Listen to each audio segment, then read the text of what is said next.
Hi all, good afternoon. Welcome again.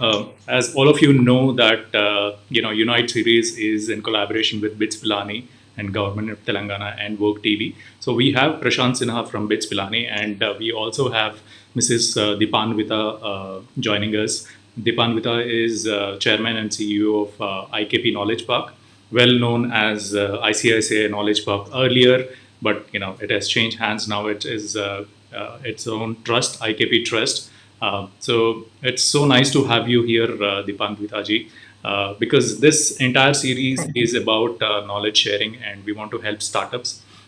Some of these things which we discussed today are generally limited to specific audience, specific forums, but we want to share the knowledge across that. There's a lot of scope, there are a lot of incubators out there, there are a lot of knowledge sharing that can happen, which can reach to the actual audience. So more than beyond the forums which are like in closed doors. So that is the series all about. So hope friends, all of you benefited of this particular series. So thanks a lot for joining in here, ma'am. It's an honor having you here. Based on the vast experience you have, and especially in startup fraternity or this particular forum itself for almost more than 20 years. So how was your journey? And I have seen a lot of initiatives that you've taken, especially with IKP. You know how it started. You were part of how this was established, the land when government gave the land both in Hyderabad and Bangalore, how the initiative was, and there was a complete journey. I'm sure you would have seen hundreds and thousands of startups who have approached, taken benefit out of the forum or the entity. Apart from that, taken personal guidance from you and have flourished. So all this make a lot of difference for every startup. So maybe you can share your journey, how you started, and your learnings, and what is that knowledge you want to share it with the startups who are like either still budding or planning to venture out. Over to you, ma'am. Thank you so much. Uh, great afternoon to all the viewers. Of course, to Ravi and Prashant. It's been such a pleasure being with you today to discuss the journey, the ecosystem, the innovation ecosystems journey in India for the last 20 years. Yes, Ravi, I would be talking about IKP, but I would talk actually about the ecosystem of the innovation in India and IKP, how it played its own role, and through the lens of IKP and my own lens, I'll give you the story. Hope it will be helpful for the incubators, the ecosystem managers, and startups. So, when we started in 2000, and this was an initiative of ICICI. I was working with ICICI, and then Chairman Mr. Narayanan Vagul, it was his idea. And Mr. Vagul, along with Dr. Ashok Ganguly, who was the chairman of Hindustan Levers at that point of time, and Dr. Mashelkar, who was the DGCIR, they came together, and of course, Dr. Balamanian, who was a serial entrepreneur from the Bay Area. All of them felt that the innovation in the new millennium, the innovation ecosystem really needs a player that can take not only startups, mid-sized companies, large companies, all together.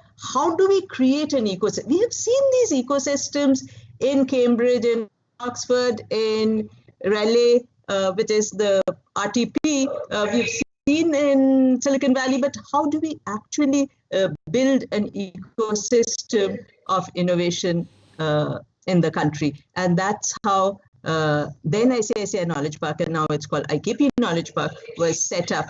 I think there's a little echo. Is that okay, Ravi? Yeah, I can hear a little echo.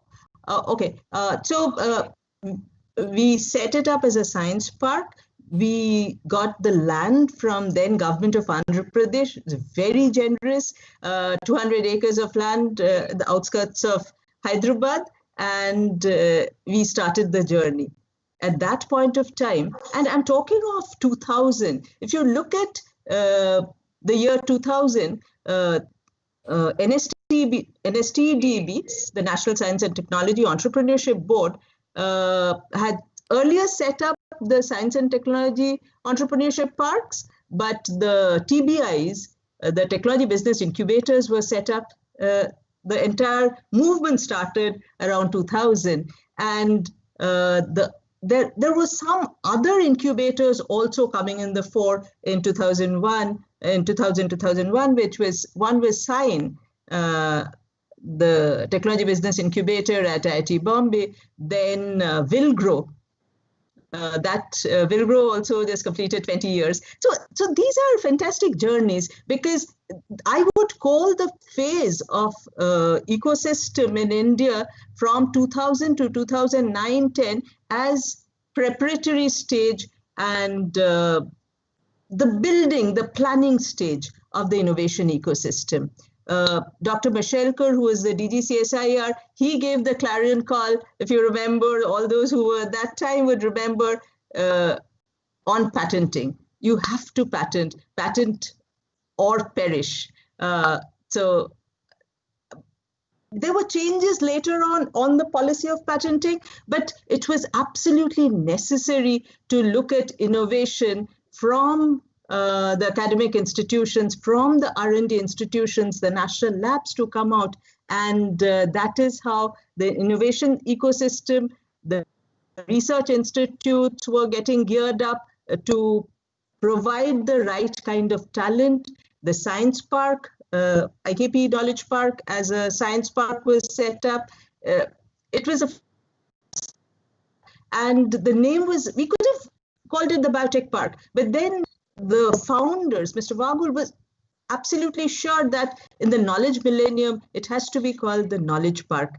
And that was the beauty, and that was the understanding of the people at the helm at that point of time, that today's knowledge is not cast in stone. It'll change, it'll morph, and then we really need to see where the knowledge moves and where technology moves.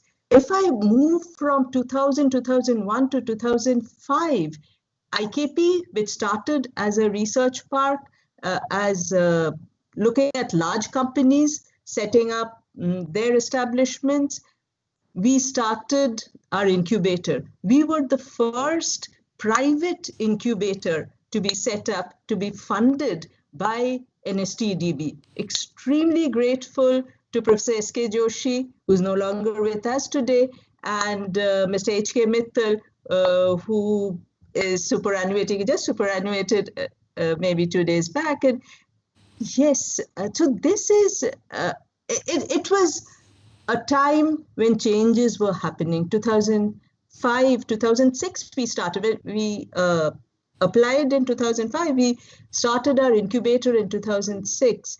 And if you look at the other ecosystem players in this time, there were CII and FICCI, but ABLE, the Association of Biotech-Led Enterprises, led by Kiran Majumdar-Shaw, was formed in 2004, if I'm not wrong. And 2003, our Indian Steps in Business Incubators Association was formed. So this was also kind of a preparation to build an ecosystem. An ecosystem is not built only by the government. It has to be the government coming up with policy and the required funding. You need talent. You need the research institutions to gear up. And so that was the patent policy. You needed ecosystem associations to come up. And that was when ISBA came and ABLE was formed. When we started, our first startup was Laurus Laboratories, Dr. Satyanarayana. Matrix Laboratories, it's a pharmaceutical company that was with us. It became a $1 billion company in 2005, and it got acquired by Matrix Laboratories of the US in 2006 and 2005, 2006. And then Dr. Matrix Laboratory, said, Deepanwita, I want to start on my own. And there was our incubator. So he became our first incubating company. So proud to say that Dr. Satyanarayana, after 15 years, his products are in over 32 countries. It's a wholly integrated pharmaceutical company with large production-based US FDA approved production plants in Vizag, and the R&D facility with over 750 people is still at IKP, and Dr. Satyanarayana Laurus Labs is expanding. They went into IPO in 2016, December, and with a valuation of 4,500 crores. So that's a huge satisfaction, all of us, because our first company did really well. But I have to tell all budding startups, it is not about making such a huge IPO. Not everyone would make it, but the difference that what you can bring is your passion, your idea, what you want to work in. How do you actually change the innovation ecosystem in India through your technology, through your idea, through your product? And very proud to say, when we started in around 2005, 2006, there were hardly 30 incubators in the country. If I go to the Startup India website today, there are 621 incubators. Who would believe? And about 137, I guess, accelerators. So it has crossed the 750 number. So this itself is a great endorsement of what is happening in the ecosystem. So if I look at the up to 2000, what happened in 2009-10? So I'm taking you through a journey. Yes. And as IKP started the incubator, there were a lot of other incubation movement was happening. The Indian Angel Network was set up in 2006. That's also very important, because as startups were coming up, we needed the Angel Network to be there. 2009, we set up, IKP set up IKP Ventures. Now it's called IKP Ventures. At that point, it was called, it's the India Innovation Fund, started by IKP Trust. And it was a small fund, 50 crore fund. We made early stage investments in IP-driven companies in healthcare and technology. We exited in 2008, in 2017, 18, around 2017. And so that was a journey to see how early stage investments happen. 2009-10 was also very important in terms of various companies getting formed. If you look at the unicorns today, the median of where they were, you can say they were all born in 2010. But if I have to give the example, Ravi and Prashant, this 20-year journey, because we are talking of a 20-year journey, I would take two companies. One is Make My Trip. If you look at Deepkalra, 2000, Make My Trip was founded in the US. 2005, it started operations in India. So again, that's 2000, 2005. 2010, it actually became our first unicorn. It had its IPO in 2011, I guess. So typically unicorns, at that time, even unicorn word was not defined, but unicorns are private companies. They're not, if you're a public company, if you've got an IPO, you are no longer a unicorn. A unicorn is a valuation of $1 billion and above. So, and Make My Trip, if you look at 2015-16, you would remember that huge acquisition that happened. So all of you would remember that huge acquisition, Ibibo, and then I think Naspers and Tencent, if I'm not wrong, became investors, large investors in Make My Trip. If you look at the journey, today's newspaper says they're going, there's a 96% drop in revenue. I am sure Make My Trip would pivot, would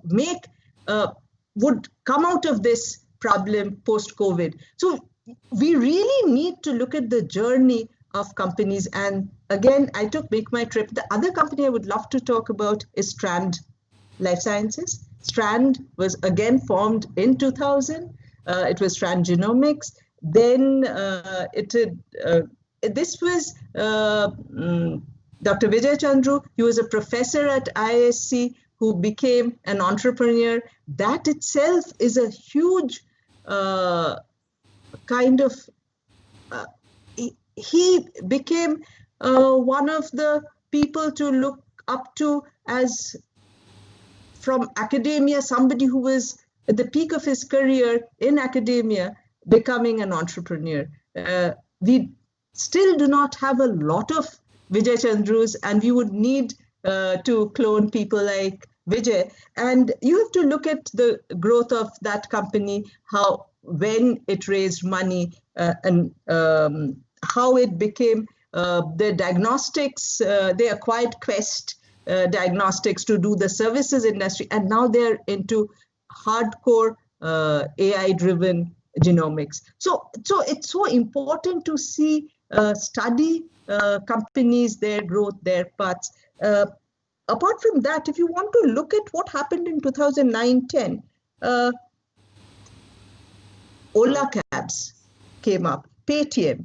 I can just name so many of them. Daily Hunt, Practo, Policy Bazaar, all that was about 2008, 2009.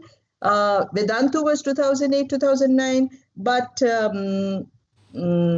I think Baiju was 2010. So it's so important to see 2010 actually saw a lot of companies in various sectors. E-commerce was coming in, retail business was coming in.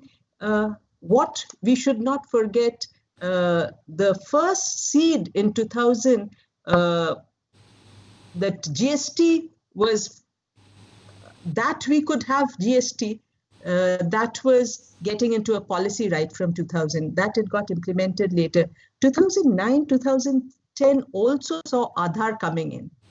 So there was a preparation for the UPI coming in 2015, 2016. Things don't happen just out of the blue. There's such a beautiful preparatory ground. Now, if I come to 2015, 2016, I think we moved after 2010, 11 to 20. This 10 years has been the implementation, and now is the acceleration time.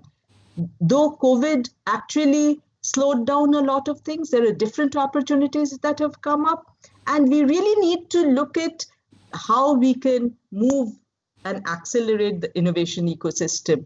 Ravi, I thought, let me give you a little bit of snippet about what happened, how was the ecosystem in 2015 and what happened. If you remember, Prashant, 2015, August, Startup India was announced. Wow. And the policies that came up after Startup India announcement, a lot of policies in the last 5 years.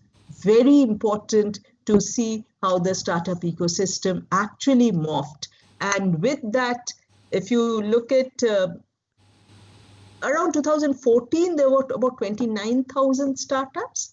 It has grown exponentially by 2019 end, there were about 50,000 startups. And in August, I don't think you'll be able to guess the number, Prashant. It is, I'll read it out. It's 99,887, according to the DPII. If I look at all the states, so it's touching 1 lakh startups registered.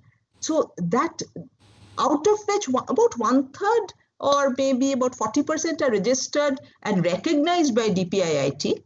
That requires a separate registration. But with 1 lakh startups, from 2019, a number 50K, which was announced by I think it was Suresh Prabhu who had made an announcement. So large number of startups have been added. And you won't believe, June, the number was around 89,000. So 10,000 startups have been added in this period, uncertain period, in the last 2 months.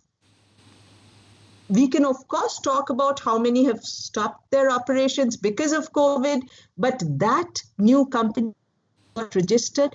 I see the change in terms of the aspiration of the new India. I think we really, really need to talk of the Indian ecosystem and the Indian aspiration of entrepreneurship and innovation.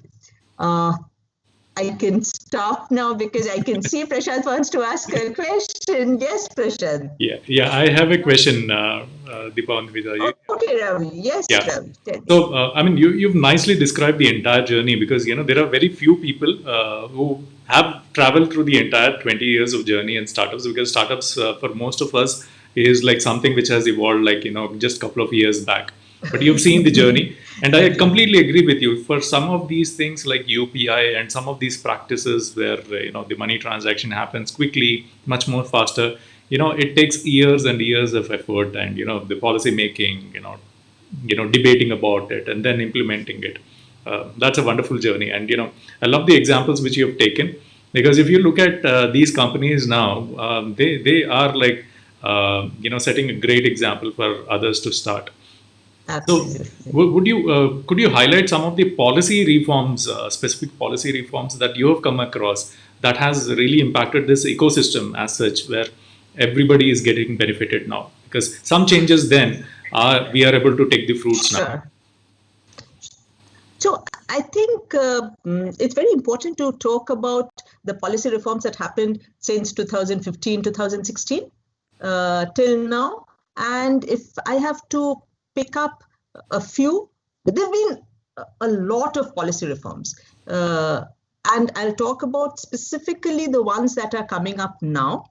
But let me go back. I think the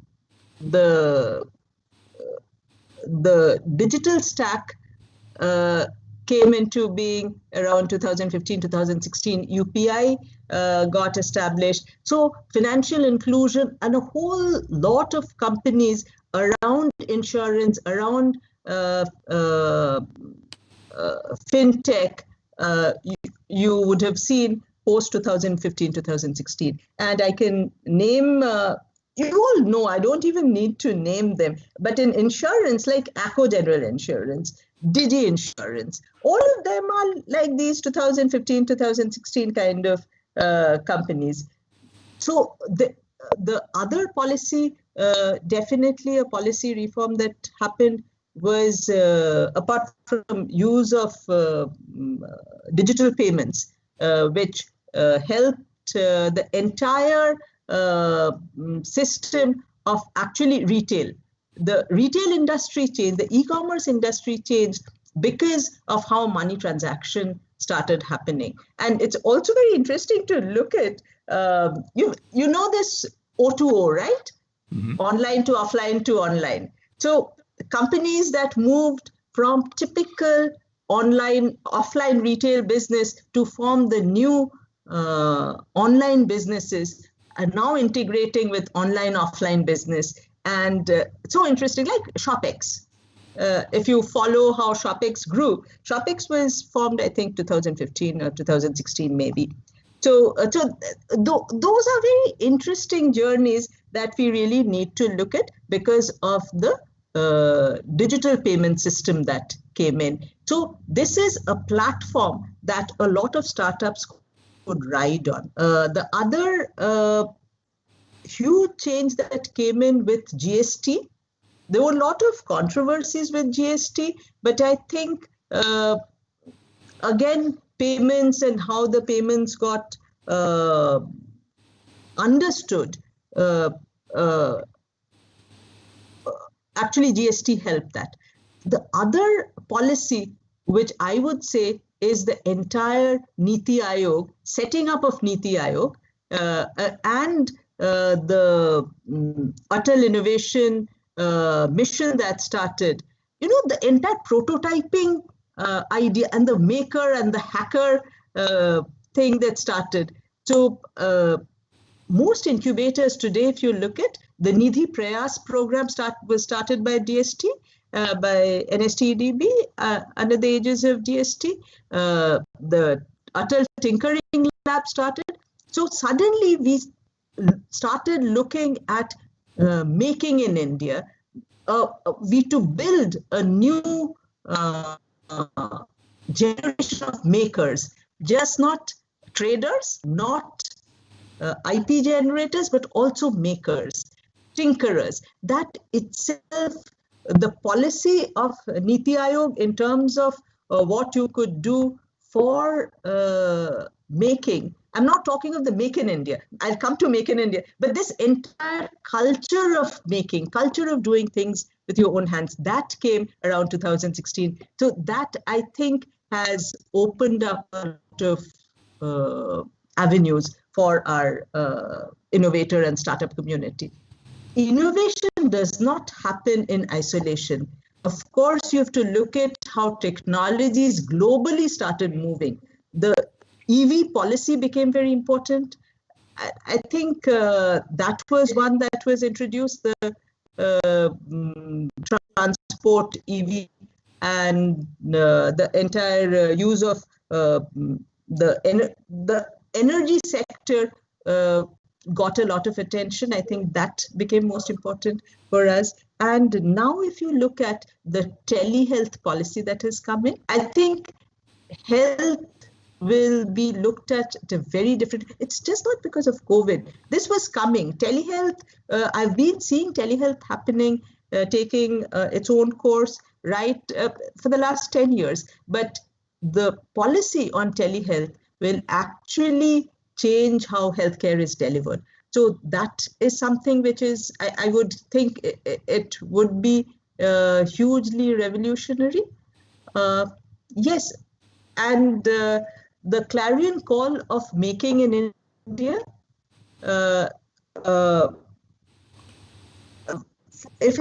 because I'll take example of the healthcare industry, about 75 to 78% of all medical devices are imported.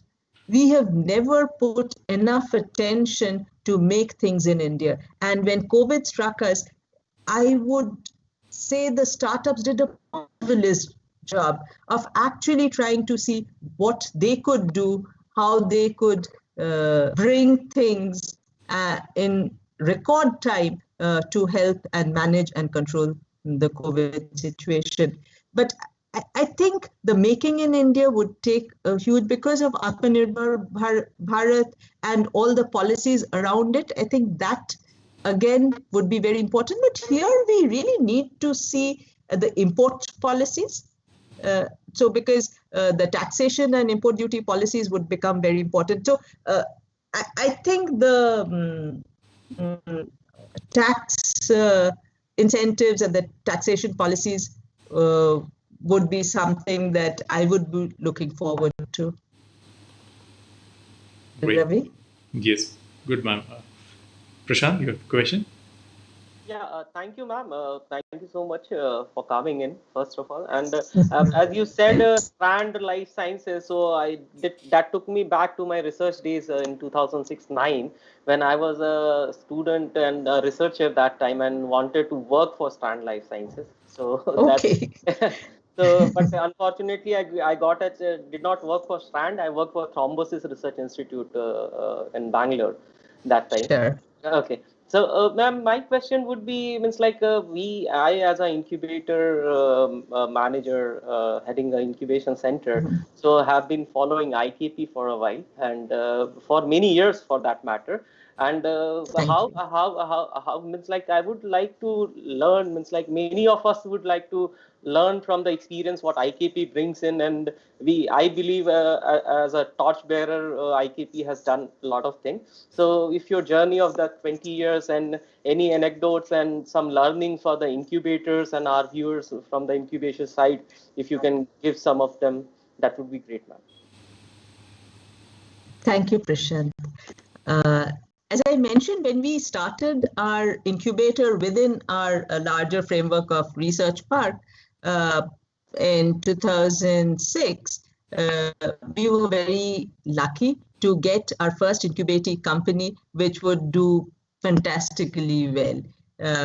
But that said, I would talk about incubation in general and not about IKP. IKP actually now has 9 incubators, big and small, supported by BIRAC, supported by NSTEDB, supported by Government of Karnataka in various formats. And if you look at incubation in large cities, like we have our incubator in Bangalore, in fact, 2 incubators in Bangalore. We have smaller incubator in tier 2 cities like Mysore, Mangalore, Belgaum, Shimoga. And when Government of Karnataka asked us to look at incubation in tier 2 cities, I thought that was a great opportunity to understand the models of incubation that's possible in these cities.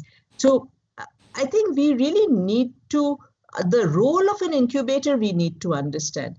It is to create successes. It is to create startups that would be able to live in the difficult outside world on their own. How do you prime themselves to do that? That's the role. Because they will be with us, startups, when they come with their ideas very early on. We may give them a little bit of funding. We may give them coaching and so on and so forth. But the idea is to make them stand on their own. The other thing that we do is actually we create an ecosystem of innovation wherever we are. So the culture of innovation, how do we actually work to create the culture of innovation in our local ecosystem? So each incubator, I would say, whether you're in Mangalore or in Hyderabad, you have a huge role to play in the ecosystem. So yeah, Prashant, you know, the city as a whole concept. I'm so enamored and so happy to be part of the Hyderabad ecosystem, because 12 incubators have now come together. We have over 50 incubators, and accelerator incubator put together, it will be around 70 or 75. And TIE, which is an enabler, along with about 12 incubators have come together with the support of the Telangana State Innovation Council to actually help startups pivot and rejig and look at their business plans to see if we can help them get their ground while they are traversing through this most difficult times. So introduce them to our network of corporates, get some investors in. So I think what is very, very important is the network that we bring in. I would request, if you ask me 2 things, I think incubators should have to work with other incubators in there, because this is a contact sport. You cannot work in silos. I think we have to work together. So it is not about competition, it's about collaboration. The startups belong to the city. The startups belong to, so you need a village to raise a child. You need a whole city to raise the startups. So I think we have to all come together and help startups. So I would urge incubator managers to look at ecosystem building and making sure that your startups are strong enough. And there are other benchmarks that we follow. We can have a separate discussion on that. Yes, Prashant. So, ma'am, means like anything, any seminar these days doesn't end with before talking about this COVID situation and the pandemic which is going on.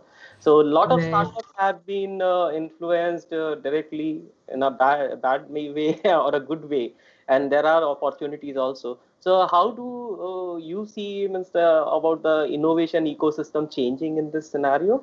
And if there is a takeaway for the startups who have been badly influenced, means like by with this COVID-19, so what would be your advice, suggestions for them in this scenario?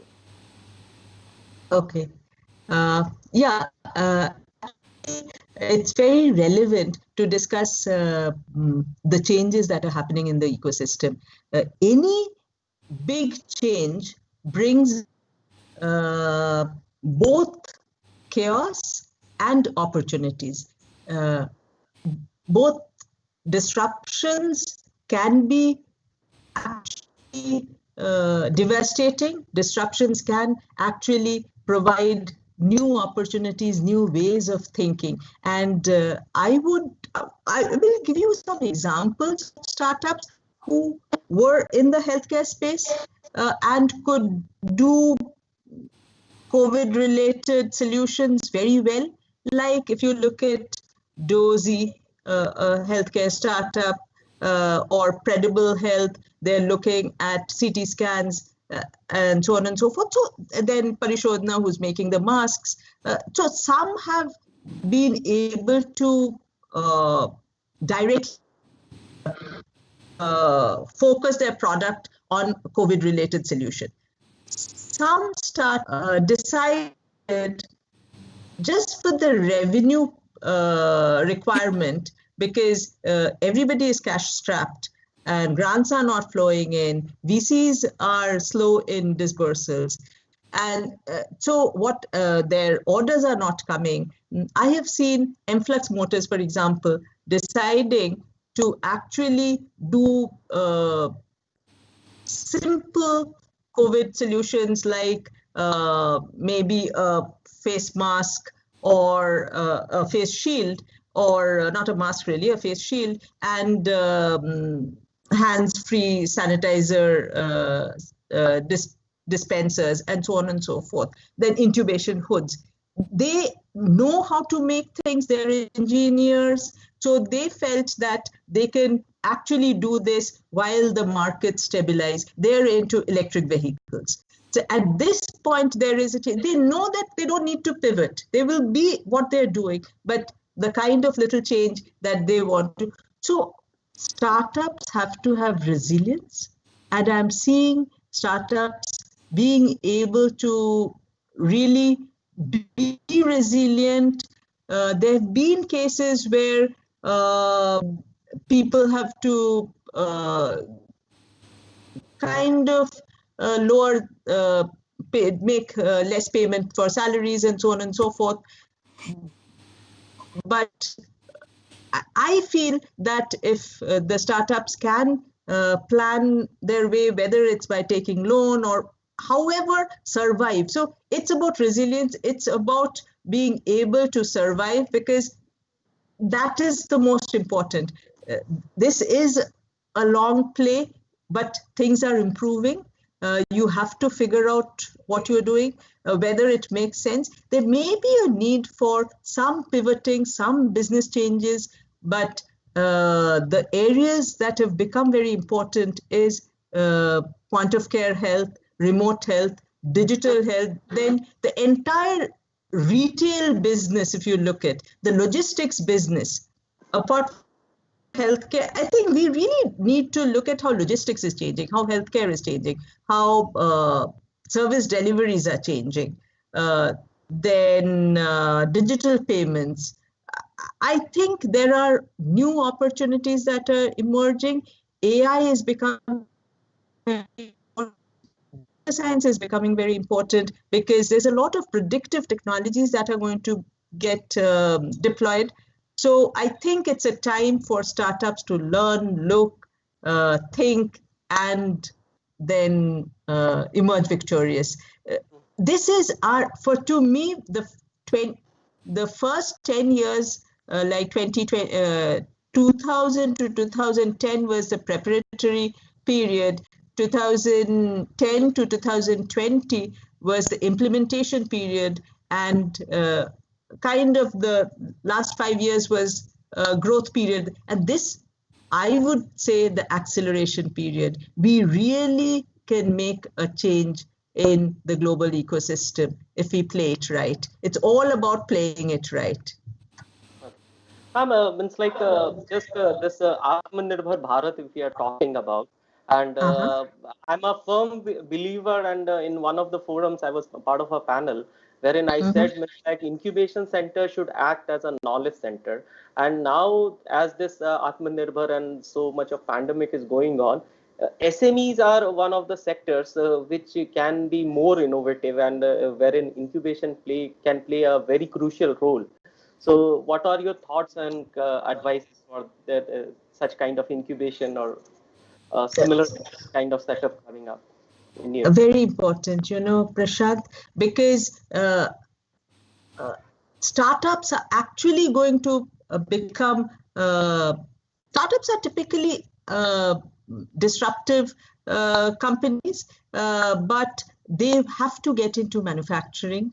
And I think we really need to strengthen our manufacturing base. And the better we can do it, it'll be good for the country. With the policies of Atmanirbhar Bharat, and I think, so because one thing I did not mention, in fact, two things. I thought, let me just put it. One is the banking startup has become a priority, part of a priority sector lending for banks.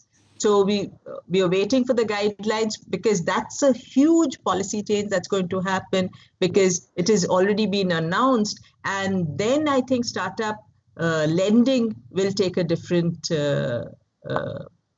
course. The other is actually opening up of the strategic sectors, the defense, the space, and these sectors. So you'll see a lot of startups coming in the space sector, because private capital has not come in these areas. And you'll even private endeavors has not come in. With opening of these sectors and with the announcements regarding policy on defense and space, and having startups coming into this space, you'll see defense incubation has come up in Coimbatore. So these are the niche things that are happening, and we really have to, and those have to be kind of in the manufacturing sector. Yes, We will not be able to say that we are looking only at innovations, research, and maybe business model transformations. We have to focus on products for the country. So we have to become a product nation, and these products have to largely, we have to look at the manufacturing side of it. I completely agree. And you'll see a lot of manufacturing parks getting much more importance in the next 2 years. over to you, Ravi. Thank you so much, ma'am. Over to Thank Ravi. you. Thank you so much, ma'am, for joining in. I mean, when you speak about some of these examples, I mean, the way you talk about it, the way, the energy levels, I think startups, whether they're successful or failing, with the way you're like guiding them, I think, they would definitely enjoy the journey. So I think, a success or failure is a secondary matter. I like the way you're giving examples, with respect to the case studies, the brands, their journey across the years. And one thing which you just highlighted is all the incubators, which, like Hyderabad, we have 12 incubators which are helping out. A town or a village is required for the for the kid to grow. Rightly said, and I think that's like coinciding with the series Unite, because Yeah. I am in the center of the screen. On the left, I have Mrs. Deepanwita, and right, I have Prashant Sinha, both from two different incubators, and joining this particular platform. So from WurkTV, we feel enabled because we are feeling that we are enablers to unite these two groups. And I'm sure some of these knowledge sharing, every person has a point of view, the way of thinking. Each incubator has a strength, and what they can contribute to the startup for evolving, or taking him to the next level. So thanks a lot for joining in. We don't have many questions from the audience, but I think We have covered everything in the questions me and Prashant have asked, and it's an awesome journey. I would love to visit this 200-acre capacity or what government has built in for Hyderabad. My only question is, I mean, I always have this in mind. Are students aware of this? Are why are they renting out places in the city and not coming to these incubation centers where government has put so much of effort, have allocated land. There are companies like ICICI or IKP now, and BITS Pilani, which is a Birla group, have spent so much to build the infrastructure. Why are these startups still setting up offices or getting into co-working spaces where you have, I mean, I would love to work around a 200-acre property and proudly say that I'm working in so and so capacity, or so and so incubation, with everything taken care of, from 3D printers to clean rooms, etc. So I still have this doubt. I'm not sure why. Let me tell you. So IKP, it's a life sciences park in Genome Valley. So it's a little outside. So this is a great place for those who are into wet lab space. Okay. And for them, I think we also had a startup professor and a startup, Dr. Yogeshwari from BITS Hyderabad. When the campus was closed and she wanted to make sanitizers, she got the DCGI permission, the Drug Controller General permission to make it. They came to IKP to actually produce them in small volumes because we had all facilities. We could immediately say, let's do it. Dr. Yogeshwari, take this, you would be able to. So we have our chemical stores, but it's very wet labs, life sciences. So when we wanted to do the prototyping, engineering, medtech kind of things, why we went to Bangalore, let me tell you this story.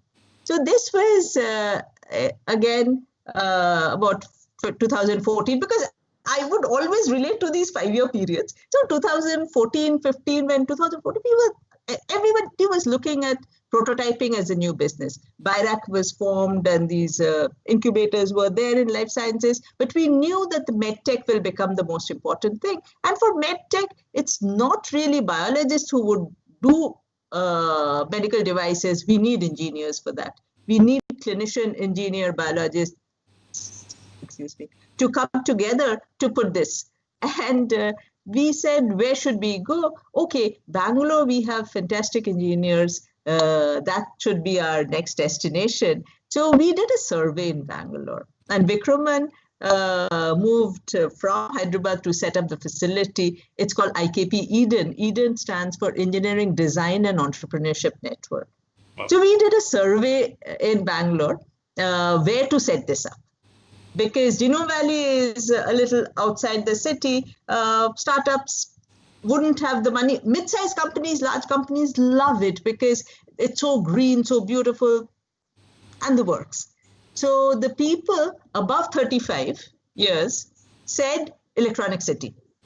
People below 35, younger people said Koramangala.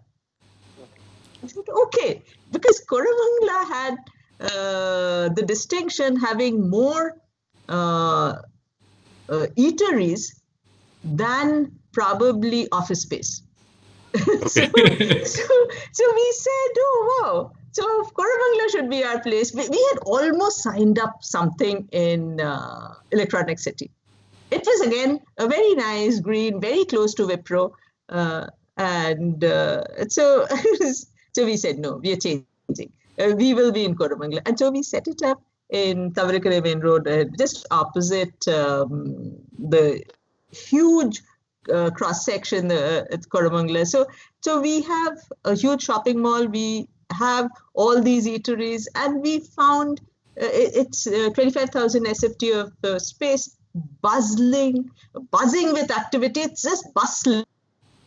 So it's so nice to see when even at 9:30, when I'm leaving Eden to go to the hotel, over 40 to 50% of the people are still there. So you need different kinds of setups for different things. So one, for a little bit where there is small manufacturing or pilots, you need large campuses like what we have at Genome Valley for quick prototyping and quick businesses trying out. I think we need facilities like T-Hub in Hyderabad, like IKP EDEN in Bangalore, and so many other centers now across India. So we need different kinds of facilities, and we are very blessed that we have all these available to us. Cool. Yeah, we definitely in every city should be blessed to have incubators across the city, so that you can travel northeast, west, south, and be part of whichever is working out. Yeah, but one thing I let Prashant, before you say, let me just clarify something that Ravi said about co-working space. Yes, if you see the built up of co-working space, that is also 2015-16. A lot of these people came in, right. 91 Springboard and WeWork, so much Innovate and all of them. They are also going through a kind of a transition now, because companies are, startups are thinking whether it makes sense for them to have so many seats. So I think a lot of churn is happening, and the incubation industry has to sit back and think what is incubation is needed for the community. I will tell you what has come up now as an industry. It's called passion industry, not fashion, passion. Because all people who have more time are doing what they like, what is their passion. You'll see the net full of things about their passion. So a new industry segment is coming up called the passion industry. So yes, Prashant. So, ma'am, that's how it's like, as you said, it's like about the defense startup and space startup. So, BITS is trying to do something in that sector. And when we were trying to discuss about the whole Unite series, so Ravi was aware of the opinion that how could this Atmanirbhar Bharat and how we can bring in people like the medical devices or the defense sector and manufacturing sector. So that was one of the agendas of this Unite series, and luckily we have all the policymakers or the speakers lined up who have stressed upon this aspect of manufacturing, and we look forward that how best we can do. We have incubated one company in space tech, one in defense tech, and we look forward that if they grow. So, ma'am, a simple question, yes. you fit you into it. So, medical devices on the whole, as you said, that should be manufactured in India. So there is again opportunity for the electronic sector to grow parallelly with them. So as I believe, correct me if I'm wrong, ma'am, that electronics should first grow and subsequently the ladder goes to the medical devices, or it's the parallel growth that will happen. Everything has to be parallel. They have to be in consonance. There is so much convergence. You do not have something called just an electronic industry anymore. So there is embedded smartness in any electronics today.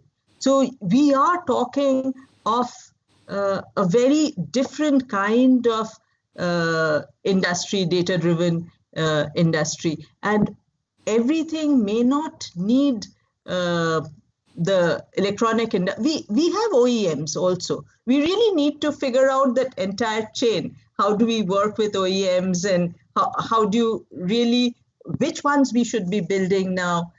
So the medical device industry is very complex, and we really need to understand where the interventions are required. One is the beneficiary, ultimately the patient, the entire care continuum, if I say. How do we provide care and how do we intervene in the care continuum? So right from super specialty to PHCs, what kind of deliveries, what kind of startups do we need, what kind of manufacturing do we need, what government is a large. We discuss VCs, we talk about private capital. Here, actually, in many cases, government may be or philanthropic buyers like vaccines. So the medical industry is very broad, and one needs to understand. And there's a lot of social ventures also. I actually have a social venture. It's called Support Elders Private Limited. We look at healthcare at home, and the focus is living with independence and dignity for elders. So elder care is a huge area that we need to look at. So I think there's a lot to work on. Yeah, but I do not think this will be sequential. There is no time for being sequential. We have to be smart and plan things well. So Ravi, over to you. It's like I'm Yeah. done with. Thanks a lot, ma'am, for joining in and clarifying all the questions. Your experience does matter, and the way, I mean, storytelling or oration of this particular journey is also important. Not everybody will be able to do that, explain it in the same way like you did.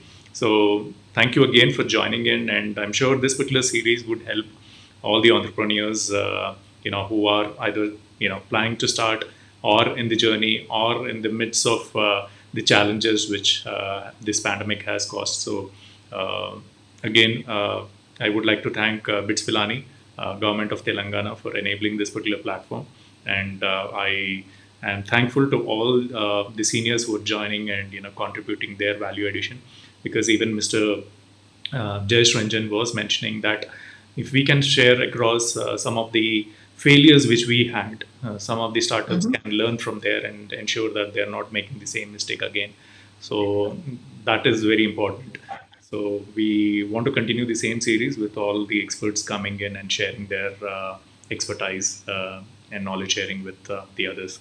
So thanks a lot again, and have a great day. Thank you. Thank you.